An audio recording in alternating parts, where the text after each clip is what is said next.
जोहार दोस्तों, मैं स्मृति ऐश्वर्या आप सभी का स्वागत करती हूँ आपके अपने यूट्यूब चैनल स्टडी विद स्मृति में। आज की क्लास में हम लोग कुछ महत्वपूर्ण करंट अफेयर्स के टॉपिक डिस्कस करेंगे। साथ ही साथ मैं आज की क्लास में आपको बताऊंगी कि जेपीएससी की तैयारी आप लोग किस तरीके से करनी है।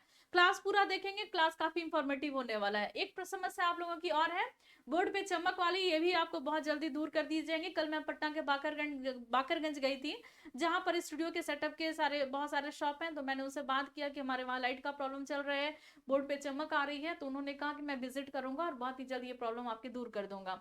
लेकिन मैं नहीं चाहती हूँ कि आप लोगों के जो क्लास है वो रुके। क्लास को कंटिन्यू रखना बहुत जरूरी है। एग्जाम बहुत पास में है, 3 से 4 महीने कैसे गुजर जाएंगे आप लोग को पता भी नहीं चलेगा। देखिए, सबसे पहला जो आज का कंटेंट है करंट अफेयर्स का वो है कि जनसीता को मिलेगा तक्षशिला बाल साहित्य अवार्ड। जनशीता किरकिट्टा, झारखंड की आदिवासी बेटी, इनको मिलेगा तक्षशिला बाल साहित्य अवार्ड। झारखंड की जो आदिवासी बेटी जनसीता किरकेटा हैं, ये कवि हैं, ये लेखक हैं, और इनको पहले भी बहुत सारे अवार्ड से सम्मानित किया जा चुका है।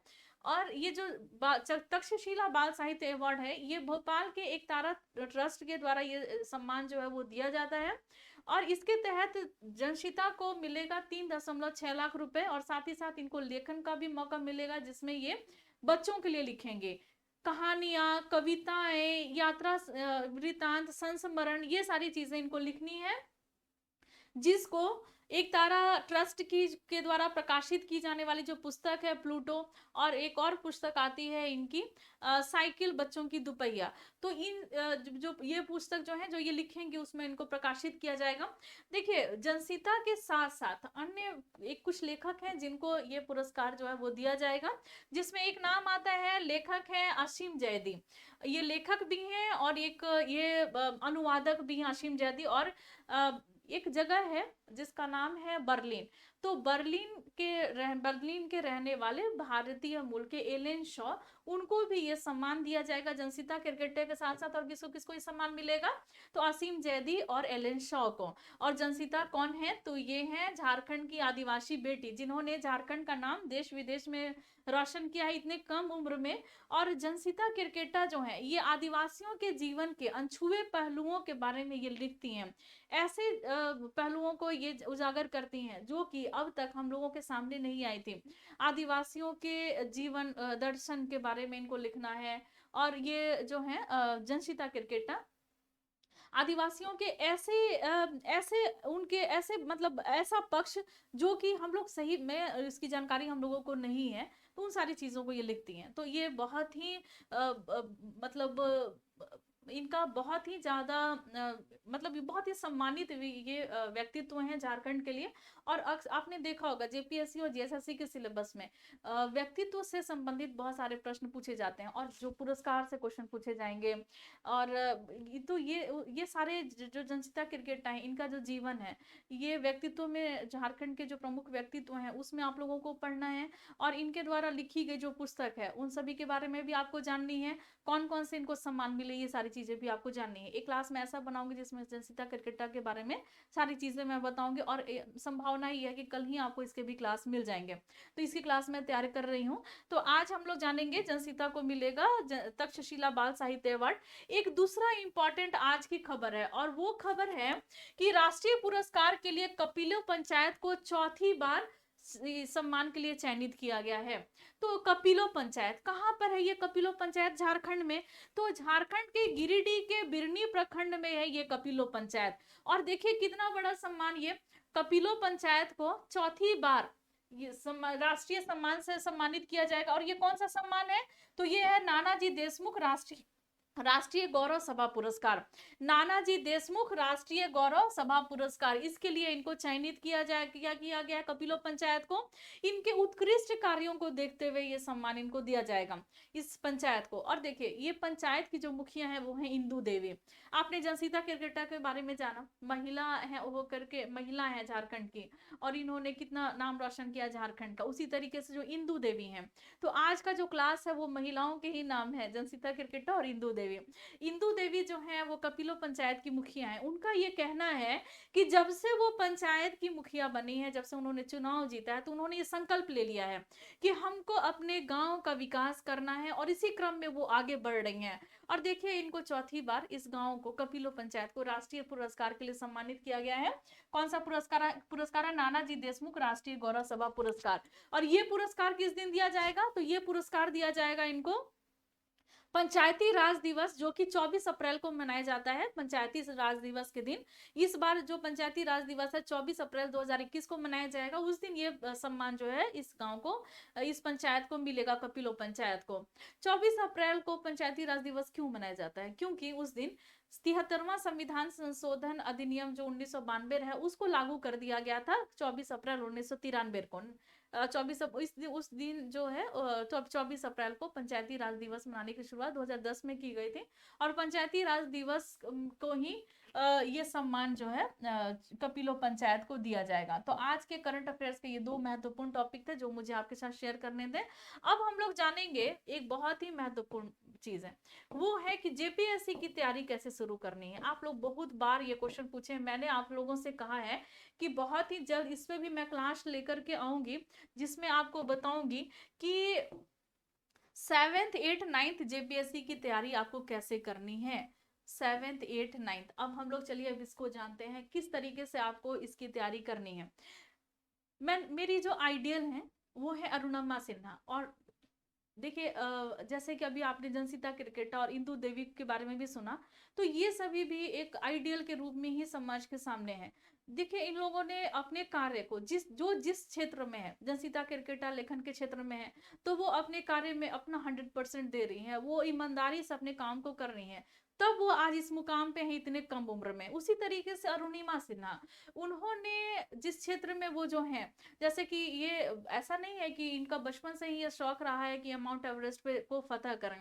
ये एक राष्ट्रीय प्लेयर भी हैं, और इनके साथ इतनी बड़ी ट्रेजेडी हुई कि एक दुर्घटना में इनकी एक पैर चली गई, और उसके बाद भी इन्होंने माउंट एवरेस्ट को फतह किया, और आज के समय में एक आइडियल के रूप में हम लोगों के सामने हैं। और इनकी जो मतलब हम लोगों को इनसे बहुत चीज सीखने मिलती है। तो इनके जीवन को देखते हुए कि कितनी भी कठिन परिस्थिति हो, कितना भी, अब इससे ज्यादा तो कठिन परिस्थिति नहीं होगा। अगर है भी, मान लीजिए इनके पैर कट भी गए हैं, तो ये कोई और स्पोर्ट्स में भी जा सकती थी। एक माउंट एवरेस्ट पे चढ़ जाना एक दिव्यांग के लिए ये बहुत बड़ी बात है। तो इसलिए ये आज के समय में हम लोगों की आइडियल है कि ये अपनी इस परिस्थिति का सामना करते हुए, उसको एक्सेप्ट करते हुए इन्होंने माउंट एवरेस्ट का फतह किया। उसी तरीके से जैसे कि आपने एक मतलब अलग तरीके का एक भय हवा बना लिया है कि एक जेपीएससी है जो पता नहीं क्लियर होगा कि नहीं, अब 4 ही महीने बचे हैं, 3 ही महीने बचे हैं। तो अगर आज मैं आपको कह रही हूँ, अगर आज आप नील है, बिल्कुल आपको कोई जानकारी नहीं है कि आपको किसी भी तरह की जानकारी नहीं है कि किस तरीके से एग्जाम को क्लियर करने हैं, आपको जनरल स्टडी में ये भी नहीं पता है कि भारत की राजधानी क्या है, तो ये चीज अगर आपके पास ये जानकारी तक नहीं है, तो भी आप आज के समय में भी आप अपनी तैयारी को स्टार्ट कर सकते हैं। और इसके मतलब इसका उदाहरण जो है वो मैं हूँ। अगर आप उदाहरण के तौर पे ले सकते हैं ऐसी परिस्थिति में अपनी तैयारी को शुरू करने की, तो इसकी उदाहरण मैं हूँ। अरुणिमा सिन्हा जो कि मेरी आइडियल है, मैं इनका ये कहना है कि मोटिवेशन जो होते हैं ना, वो खुद के अंदर ही होते हैं। मैंने जो जीवन में किया है उससे मैं मोटिवेट भी होती हूँ। तो मैंने जीवन में ये करके देखा है कि मैंने 1.5 या 2 या 3 महीने के अंदर मैंने जेपीएससी के प्री को क्लियर किया है। तो मैं चाहती हूँ कि आप सभी भी जो है ना वो कर सकते। जब मैंने कर लिया, जब मुझे लिखना भी नहीं आता था, तो मैं कर सकती हूँ, तो आप क्यों नहीं कर सकते हैं। तो देखिए, ये हम लोग जानेंगे कि जेपीएससी की तैयारी को किस तरीके से शुरू करनी है। तो इसमें सबसे जरूरी क्या होता है ना, कि आपको एक दृढ़ संकल्प करना होगा। क्या करना होगा? आपको ये दृढ़ संकल्प करना होगा कि आपको जेपीएससी की तैयारी करनी है, आपको जेपीएससी क्लियर करना है। ये चीजें सबसे पहले जरूरी हैं। ये नहीं कि आज आपने सुन लिया कि 3 महीने में एग्जाम होने वाले हैं जेपीएससी के, आज आपने शुरू कर दिया, कल को आपको पता चला कि 2 महीने डिले हैं, तो कल आपने छोड़ के आपने कुछ और करना शुरू कर दिया। तो ऐसे नहीं करने हैं। तो आपको ये दृढ़ संकल्प करना है कि आपको जेपीएससी की तैयारी शुरू करनी है और जेपीएससी को क्लियर करना है। तो इसके लिए जरूरी है कि आपको संकल्प, सब उसका दूसरा जो है तरीका वो है दूसरा मतलब जो इम्पोर्टेंट फैक्ट है वो है लगन। जब तक आपके पास लगन नहीं होगा और तब तक आप नहीं कर पाएंगे। और ज़रूरत भी बहुत बड़ी चीज़ है। अगर आपके पास ज़रूरत नहीं है कि आपको जेपीएससी, आपको लगन नहीं है, आपके पास ज़रूरत नहीं है कि आपको जेपीएससी को क्लियर करना है, आप इसको क्लियर करने के बाद क्या करेंगे, आपके पास कोई ऐसा मतलब ऐसा आपके पास कोई सोच नहीं है, तो फिर आप तो भी आप क्लियर नहीं कर सकते हैं। क्योंकि आपको जब किसी भी पीसीएस की या आईएएस की तैयारी जो है ना, सबसे पहले ज़रूरी होती है धैर्य की। मेरे पास एक कॉल आता है, मैं आपको कल एक दिन पहले की ही बात बता रही हूँ। मेरे पास एक कॉल आया, उनका कहना है कि माफ़ी चाहूँगी मैं जिसके बारे में बोल रही हूँ, लेकिन ये बोलना ज़रूरी है क्योंकि बहुत सारे मेरे मित्र हैं जो ऐसा सोचते हैं। उनका ये कहना है कि देखिए मैम, मैंने बीपीएससी का एग्जाम तो दिया है, लेकिन मेरे 92 नंबर आ रहे हैं, तो क्या पता नहीं मैं सेलेक्ट हो पाऊंगा कि नहीं। मैं बहुत फ्रस्ट्रेट हो गया हूँ। मैं पता नहीं क्या करूँ, मुझे कुछ समझ में नहीं आ रहा है, मैं आगे की तैयारी भी नहीं कर पा रहा हूँ। 1 या 2 नंबर का ही बस, पिछली बार 92 में सिलेक्शन हो गया था, इस बार पता नहीं 92 पे लेगा कि नहीं लेगा, मैं क्या करूँ, बहुत परेशान थे। तो मैंने मतलब वो उन्होंने इतनी ज़्यादा परेशानी बताई, तो मैंने उनसे सिर्फ एक बात सबसे पहला प्रश्न ये पूछा कि आपको बोला कौन है बीपीएससी की तैयारी करने के लिए। तो मैं मेरा मेरा बहुत शौक है कि मैं अधिकारी बनूं, मैं सच चाहता हूँ समाज के लिए कुछ करूं। तो मैंने बोला कि आपको आपकी ये चॉइस है कि आप बीपीएससी करें, आपको कोई जबरदस्ती नहीं कर रहा है, आप अभी भी आप छोड़ सकते हैं, बहुत सारे क्षेत्र हैं, आप वहां जाइए, आपको क्या जरूरत है बीपीएससी की तैयारी करने की, अधिकारी में कोई जरूरत नहीं है। आप इतना इस जितना इनकम आप यहाँ अर्न कर सकते हैं अधिकारी बन करके, उससे ज्यादा कहीं और दूसरे भी क्षेत्र में इनकम अर्न कर सकते हैं, आप वही क्षेत्र चुनिए। क्योंकि यहाँ पर आपको धैर्य दिखाना होगा, जो कि आपके पास मुझे दिख नहीं रहा है। पीसीएस की तैयारी, आईएएस की तैयारी में सबसे ज्यादा जरूरी होता है धैर्य का। आपने अगर ये सोच लिया कि मैं आज आया हूँ, आज ही मैं तैयारी करूंगा, आज ही मेरा होता है, ऐसा नहीं है कि नहीं होता है, लेकिन धैर्य के साथ आपको धैर्य रखना होगा, सिलेक्शन जरूर होगा। धैर्य के साथ आपको अपनी तैयारी जो है वो सही दिशा में सही तरीके से करनी है। फिर आपको मेहनत तो जरूर करना है। देखिए आप मेरे मुझे कल एक कमेंट आया, मुझे मैसेज मुझे मिला कमेंट बॉक्स में, आप लोग अभी भी पढ़ सकते हैं। और वो मेरे मित्र जो हैं, वो जब से मेरे चैनल स्टार्ट हुए हैं तब से मुझे वो कमेंट करके मुझे हौसला देते हैं। और उनको वो बहुत पहले से मुझे फॉलो कर रहे हैं। तो उनका क्या कहना है कि मैम आपका डार्क सर्कल होते जा रहा है, आप बहुत मेहनत कर रहे हैं, थोड़ा सा आप थोड़ा सा आराम कीजिए। देखिए किसी भी क्षेत्र में मैं ये नहीं कह रही हूँ कि आपको पीसीएस में ही, किसी भी क्षेत्र में अगर आप मेहनत नहीं करते हैं, आप अपना 100% नहीं देते हैं, तो आप जो है वो आप वो चीज, वो विकास नहीं कर पाएंगे जो चीज आप डिजर्व करते हैं, जो चीज आप चाहते हैं। तो आपको आपको अगर अपने जीवन में विकास करना है, अपनी लाइफ को अच्छे तरीके से ले करके चलना है, अपने आप जो चाहे हैं वो चीज आपको पानी है, तो उसके लिए मेहनत बहुत जरूरी है। तो मैं जब इस लाइन में आई, जब एजुकेशन के लाइन में आई, जब मैं पढ़ना शुरू किया मैंने 2016 में, तो शुरुआत जब मैंने की तो मैंने सोचा कि जब मैं पढ़ाई करूंगी और रात रात भर जगूंगी, चाहे मेहनत ज़्यादा से ज़्यादा करूंगी, तो डार्क, सबसे पहले मुझे यही थॉट आया कि डार्क सर्कल तो हो जाएंगे। तो फिर मैंने बोला कि कोई बात नहीं, अगर डार्क सर्कल हो जाएंगे भी तो कोई बात नहीं, मैं कॉम्प्रोमाइज करने के लिए तैयार हूँ, लेकिन मैं पढ़ूंगी और अपने जीवन में कुछ अच्छा करूंगी। मुझे ये बात पता नहीं था कि पीसीएस नाम की भी कोई चीज होती है। ये तो जीवन के की को जो मेरा मतलब एक नया रूप मैं देने जा रही थी, तो उसमें ये एग्जाम जो थे वो आए जेपीएससी के। तो मैंने जब फॉर्म भी डाला था, तो मुझे ये नहीं पता था इसके बारे में बहुत कुछ, लेकिन हाँ सिलेबस मैं देखी कि हाँ दो दो सिटिंग में एग्जाम होने वाले होते हैं, और किस तरीके से एग्जाम मतलब देना है और क्या क्या पूछे जाएंगे। तो मुझे सिर्फ इतनी ही जानकारी थी कि सेकंड पेपर में झारखंड संबंधित क्वेश्चन आएंगे। जनरल स्टडी मैं पिछले 1 डेढ़ महीने पहले से पढ़ रही थी, तो जनरल स्टडी और बहुत बहुत बहुत मेहनत करती थी ना, इसलिए जनरल स्टडी मुझे 1 डेढ़ महीने में ही मुझे मेरा जनरल स्टडी जो था वो बहुत ही अच्छा हो गया था, क्योंकि मैंने दिन रात एक किया था, जबकि 1 डेढ़ महीना। और ये अगर आप आज चाह रहे हैं कि मुझे पीसीएस की तैयारी करनी है, तो आज से ही आपको बहुत कड़ी मेहनत की जरूरत है। ऐसा मैं नहीं कहूंगी कि आप आराम आराम से आप कीजिए। अब समय जो है वो 4 महीने है आपके पास, आप 3 या 4 महीने हैं, और पूरा अपना 100% अपना दे दीजिए इसमें।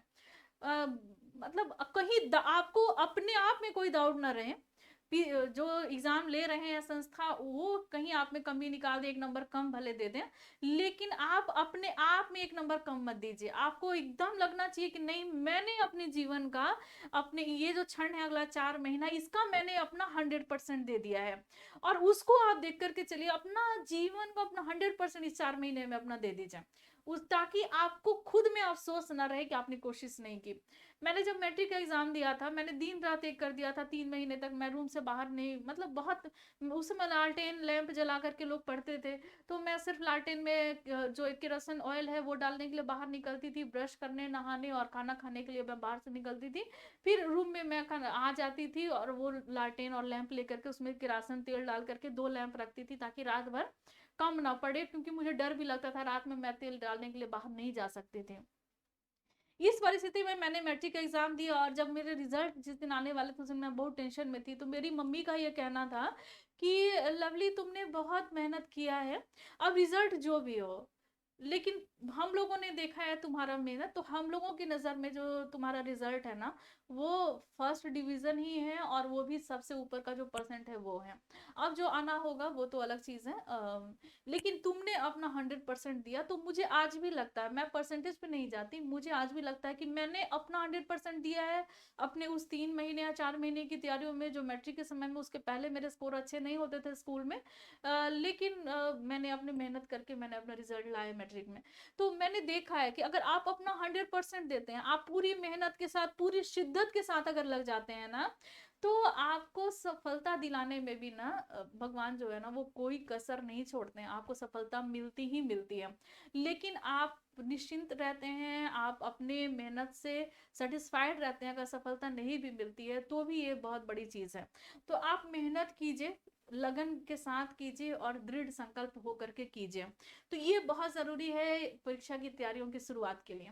अब आपको स्ट्रेटेजी क्या अपनानी है, तो इसके लिए सबसे ज़रूरी होता है ना सिलेबस। अगर आपको सिलेबस नहीं पता होगा कि क्वेश्चन क्या, देखिए जेपीएससी के खास करके तैयारियों में सिलेबस बहुत ही महत्वपूर्ण भूमिका निभाता है, क्योंकि इसमें जो चीज़ दिए गए हैं इसमें जो भी चीज़ें दी गई हैं, जैसे कि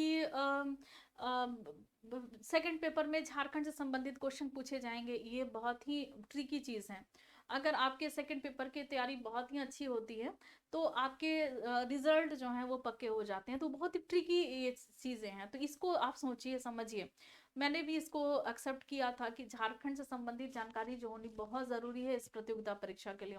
दूसरी की करंट अफेयर्स का नॉलेज होना बहुत ज़रूरी है, करंट अफेयर्स आपके अच्छे होने चाहिए। और जनरल स्टडी तो मुझे जहाँ तक उम्मीद है कि आप लोग अगर पहले से पढ़ रहे होंगे, नहीं भी पढ़ रहे होंगे, तो अब अपनी तैयारी जो है वो ज़रूरी किताबों के द्वारा, मैंने आपको बुक लिस्ट में मैंने ज़रूरी किताबों के बारे में बताया है, तो उसके साथ अपनी जनरल स्टडी और झारखंड की जीके की तैयारी जो अपनी स्टार्ट कर दीजिए।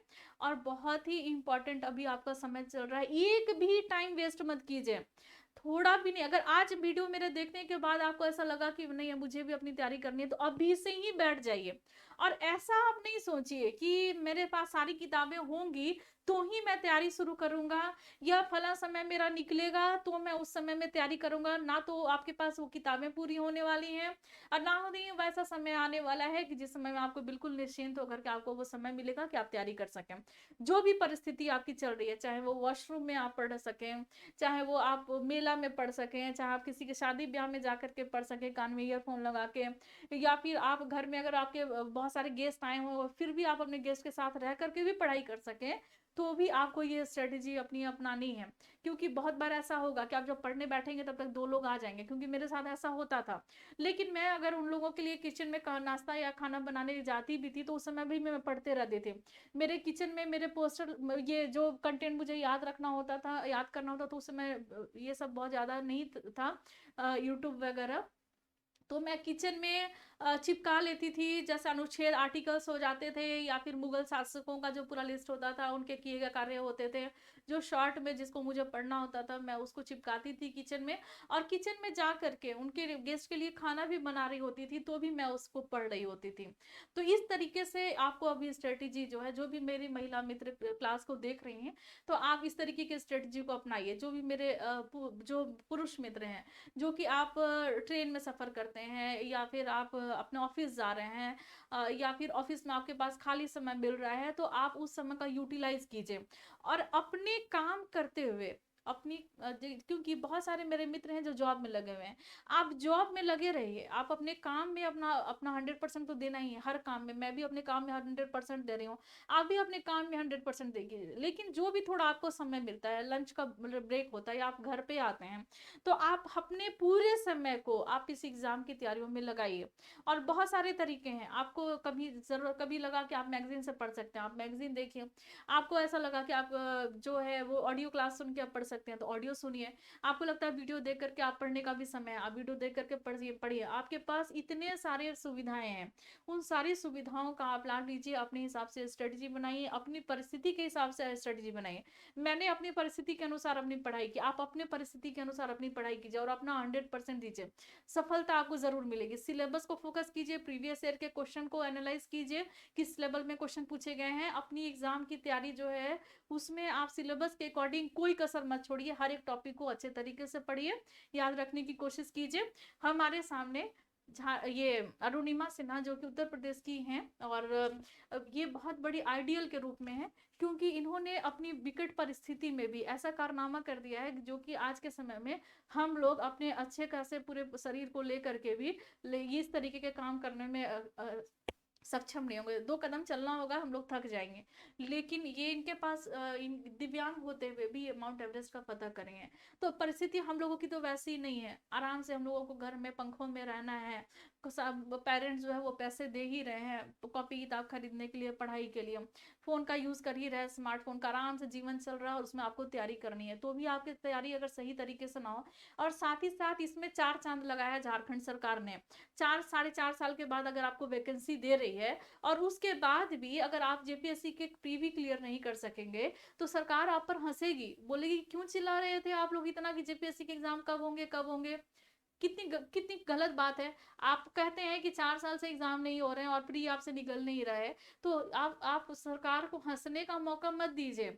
आप अपनी तैयारी जो है कंटिन्यू कीजिए, और जो जो अगर आपके पास आपने समय वेस्ट कर भी दिया है, तो भी आप जग जाइए अगर आप जेपीएससी को क्लियर करना चाहते हैं तो ये थोड़ी बहुत शुरुआत हो गई। मैं टाइम टू टाइम और भी इस पे स्पेशल वीडियो लाऊंगी, और खास करके जनसीता क्रिकेटा के जीवन पर मैं एक वीडियो लाने वाली हूँ, और मैं आप लोगों को फिर ये भी इसके लिए भी एक स्पेशल वीडियो बनाऊंगी, और भी चीज़ें बताऊंगी, आपके साथ शेयर करूंगी कि जेपीएससी की तैयारी कैसे करनी है। इस पे भी मैं क्लास लेकर के आऊंगी पूरे अच्छे तरीके से स्ट्रेटेजी के साथ। आज की क्लास में बस इतना ही, मिलते हैं नेक्स्ट क्लास में, लेते हैं आपसे विदा, धन्यवाद।